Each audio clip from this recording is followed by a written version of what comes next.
they think. This rape gang inquiry report that you have just released, the number, I want you to say it because it sounds so crazy. If I say it, it's going to sound wrong. What the number of people that were victims, the estimate? Well, we've estimated that a minimum of 250,000 rapes have taken place. It's probably much more, Joe. Because we published in here, I think it's a list of 147 parts of the UK where this is happening. Now, the government tries to tell you it's happening in Rochdale, Oldham, one or two, Bradford, one or two centres, and that's why their statutory inquiry, the terms of reference of that, have now been downgraded. So they make it look as if it's not a systemic problem, but just a little local problem, which it isn't. So we've listed here, and they're all in here, the places where we know it's happening from our rape gang inquiry.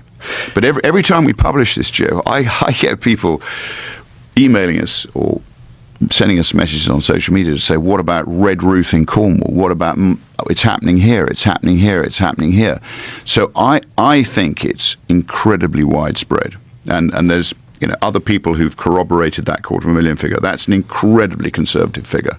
You can't be exact because the state is not collecting the data, which they should be doing, and we've been lobbying in Parliament to make sure that the state's collection of the data improves, and then we can actually see the extent of the problem, and you can actually pinpoint it in the same way that we've done it in this report. So this is, I think it's linked to organised crime. I think it's linked to the drug trade. I'm pretty sure it's linked to the drug trade, and obviously it's linked to prostitution. So as usual with an evil like this, and you've got girls who are transported around in the back of pickups and in cages, and at our rape gang inquiry we had examples of girls who were raped by dogs and filmed, either anally raped or vaginally raped.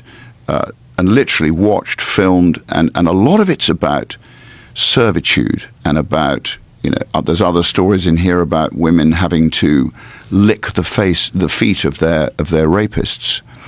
It's about power, it's about servitude, and it's about the fact that Muslim men are taught to believe that they are superior, not only to women, but they're superior to people like yourself and myself, who are considered to be,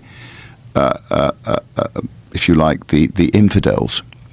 And their job is to effectively spread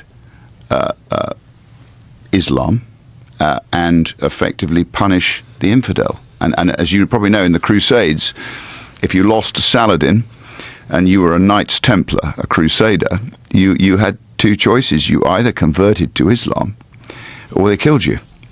And in the case of a lot of these girls, a lot of them were made pregnant. They were impregnated, and they then had to convert to Islam.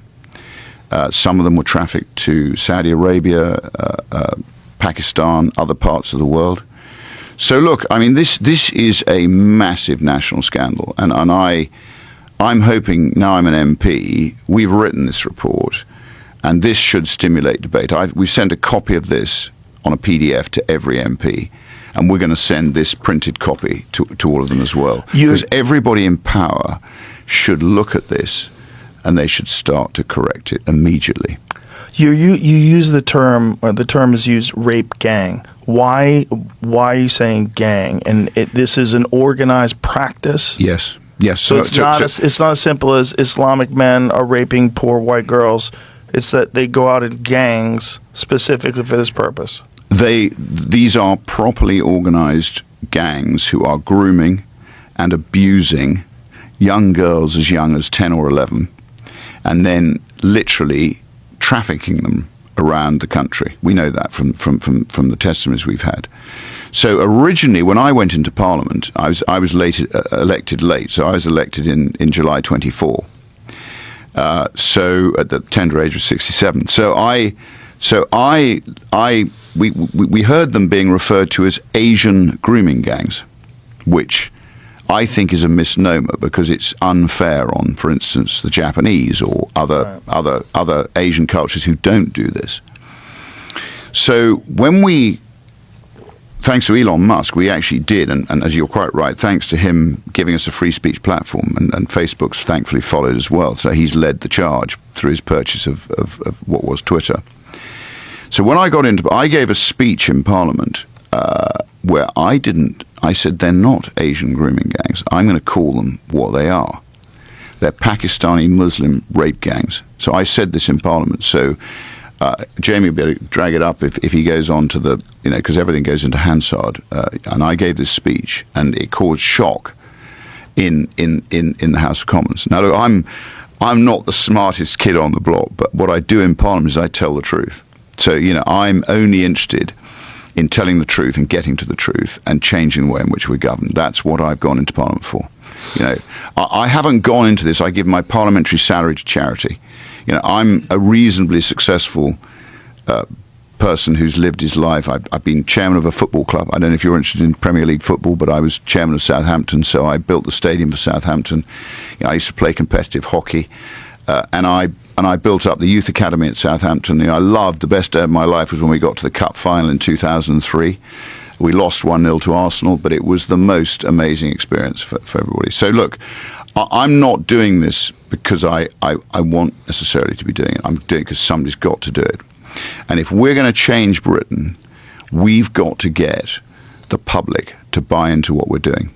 And as I say, I'm not a classic politician. I'm not saying you've got to vote for me. I'm saying that we've got to change Britain by 29, or I think the country, from what I can see, is in terminal decline. So I sit on the Public Accounts Committee. I see the waste. I see the unaccountability. I see the way in which the civil service does not serve the people which it's supposed to serve. I see our debt rising to nearly 100% of GDP. I see massive misallocation of procurement on our weapons. I see fraud in the judiciary. I see all the things that sounds like you're talking about America. Well, I'm talking about Britain at the moment, Joe. But it seems like it's a widespread problem. Well, I actually think America under Joe Biden probably was as bad as that. And if you look at what Elon and the boys uncovered with USAID and all the misallocation of taxpayer funds all over the world, a lot of it to England. Some of it came to woke causes in England. Mm-hmm. So look, whoever the architects of this are, whether it's the World Economic Forum, whoever they are, whether it's the Bilderbergers, whether it's the Council on Foreign Relations, whether it's whatever malign influence is trying to do this, we have to collectively try and reverse it. So I'm saying to people, if you want, I will do my damnedest to reverse it. I've run multiple businesses. I was in the City of London for 20 years, so I know about finance, and I will commit to doing whatever I can to reverse this for the British people. But they've got to buy into it, Joe. They've got to buy into it. Are there people that are in denial that this is happening, that this rape gang problem is real? Oh, without a shadow of a doubt. Labour. And what do they say? Well, Labour just tries to look the other way. But when confronted by the numbers, what is their response? Well, we've been demanding a statutory inquiry, and in the end, we crowdfunded this. Right. What is their response to that? Well, their response to this has been pretty muted, to be frank. I mean, the BBC haven't covered it at all. Really? A national monopolistic broadcaster paid for by a compulsory fee have not covered this as a matter of public interest, nor of Sky. Nor properly of the Daily Telegraph. GB News have covered a tiny. Patrick Christie's covered one evening of it. Now this is a massive national scandal that deserves a complete and utter airing. How does the BBC justify not discussing this? Well, the BBC is part of our problem, Joe. So to your point about the Democrats, the BBC is a deeply malign organisation. So it was set up to inform, educate, and entertain. And it was set up by a man called Reith. And Reith was a highly principled man. And I think at the time it was set up in the 20s, it probably did have a role. But in the digital age, where most of the young people no longer watch their news on the BBC, they get their news from whatever their favored news channel is, I mean, whether it's Breitbart, whoever they go and get it from, they get it from somewhere else. But if you want to watch sport, or you want to, basically have your TV, you have to pay the TV license. This episode is sponsored by BetterHelp. Summer is great, isn't it?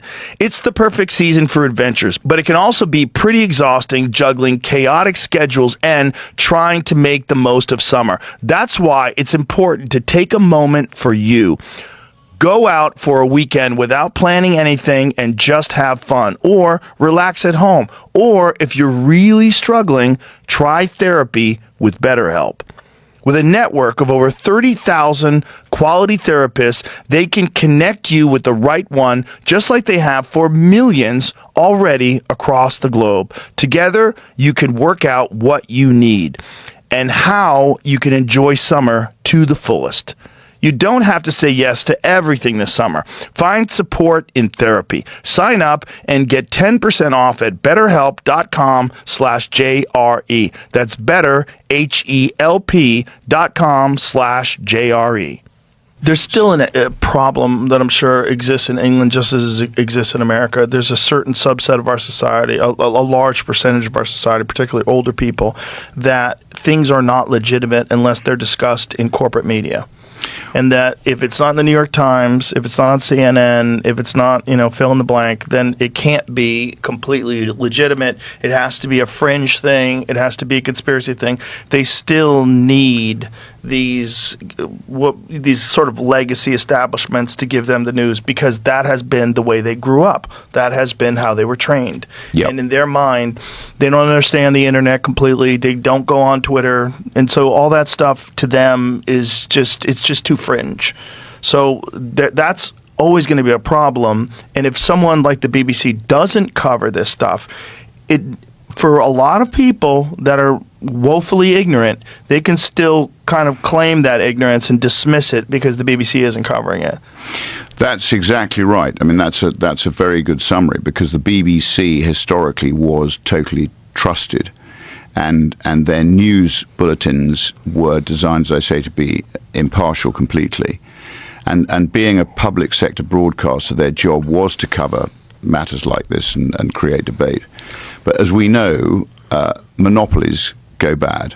I mean, monopolies, in my view, are generally a bad thing, particularly in the digital age where, and thanks to Elon Musk and what he did with X, I think he has released free speech. I think he has returned some sort of semblance of people's ability to be able to force debate without being bullied by a monopoly like the BBC.